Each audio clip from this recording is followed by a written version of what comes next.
I grew up in the church with my parents, going to church, singing in the choir, being a Girl Scout, just living a normal life. Not knowing that my parents would die of AIDS, not knowing that life would kick me in the butt. So I guess I need to go back. So I grew up on Thornton Road with my parents, normal life. My mom was a teacher. My dad drove cabs and he worked at UPS and just kind of did what we had to do to make ends meet. We never had a lot, but we always had what we needed. We always had enough. My mother got sick in the 80s and she got a blood transfusion. And this was before they started testing blood for HIV and all of these things. So in the 90s, my parents died of AIDS, 6 weeks apart. I was in college, I had to leave school. We ended up losing our house, losing land, and just going through a lot of hard times. And I was angry with God. I didn't understand. I was so mad, and why could this happen to us? And we grew up in the church, and my parents, they didn't drink, they didn't smoke, they didn't do drugs, and I just couldn't figure out why this was happening to us. And for a long time, I had closed my Bible, and I thought I had closed it for good. Until 2007, I was living at the Salvation Army shelter. I had went through a lot of hardships.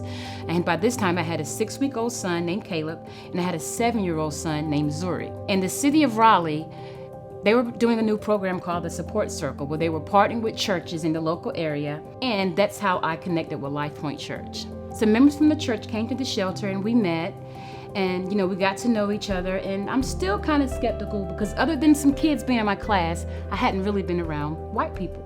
So coming to Lifepointe, I was skeptical. These people, they were so kind and so loving. And believe it or not, they invited us to come live with them. And these people had only met me. We come to stay one weekend. And the next week they called and said, hey, you guys want to move in with us?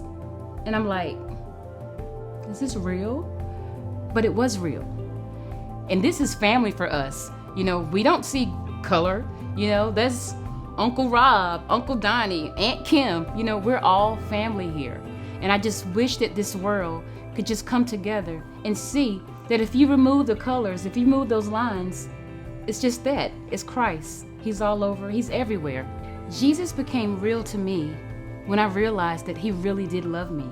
He hadn't given up on me. And he had placed people in my life to remind me that he cared for me. He placed people in my life that didn't judge me, didn't care about where I came from, didn't care about what I looked like. All they wanted to know was that I had a relationship with God and that I was growing and that my boys were growing. And they genuinely cared for me, and it was real love. And that's when I knew Jesus became real to me. He became real again.